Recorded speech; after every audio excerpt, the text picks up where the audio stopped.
Shalom Bapak Ibu dan saudara-saudari yang terkasih di dalam Tuhan. Kebenaran pada saat ini berjudul berkenan.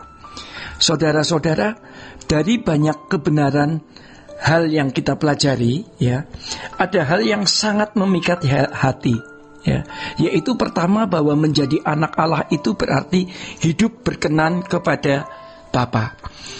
Jadi tidak ada orang yang menjadi anak Allah lalu tidak berkenan. Semua anak Allah harus berkenan kepada Bapa. Itulah sebabnya Tuhan Yesus berkata, kamu harus sempurna seperti Bapa. Artinya apapun yang Bapa kehendaki, apapun yang Bapa ingini, harus kita lakukan. Atau segala sesuatu yang kita ingini harus sesuai dengan keinginan Bapa. Lebih tepatnya lagi ya, hidup dan jiwa kita harus menjadi bejana di mana keinginan dan kehendak Bapa dicurahkan. Sehingga hidup kita hanya melakukan kehendak Bapa dan menyelesaikan pekerjaannya.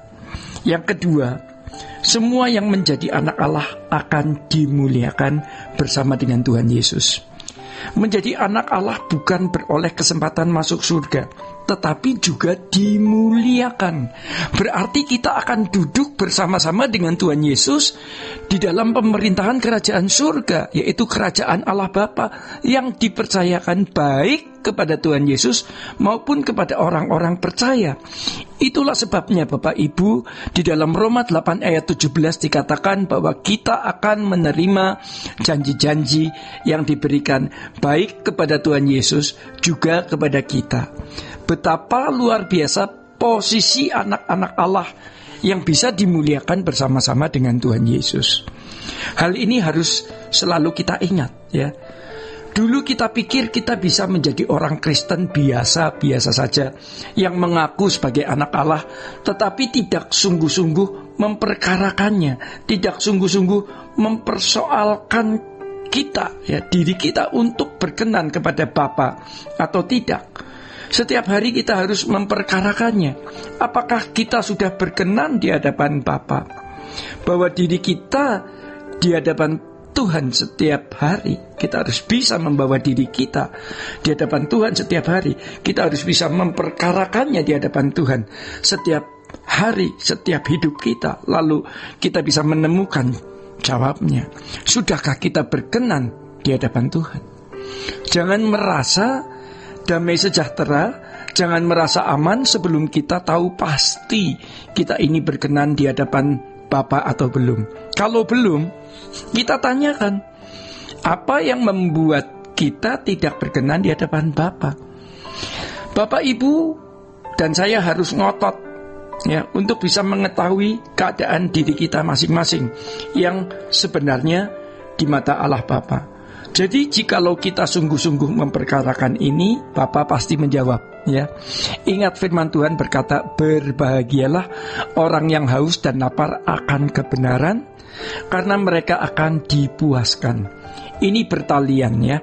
Orang tidak mungkin dimuliakan bersama dengan Tuhan Yesus kalau tidak berkenan di hadapan Bapa.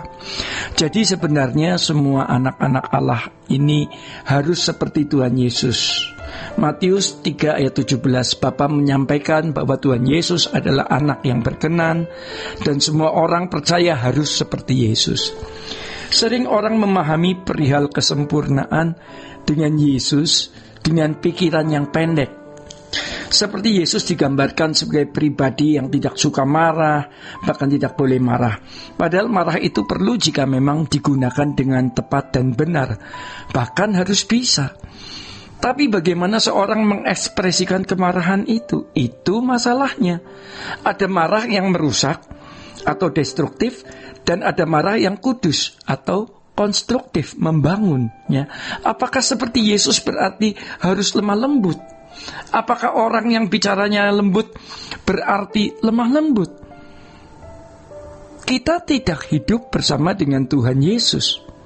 Sedangkan para murid sendiri 3,5 tahun bersama dengan Tuhan Yesus, belum tentu bisa menjawab kalau ditanya perihal apa itu seperti Yesus. Setiap individu harus memperkarakan bagaimana menempatkan dirinya atau menempatkan diri seperti Yesus di mata Bapa.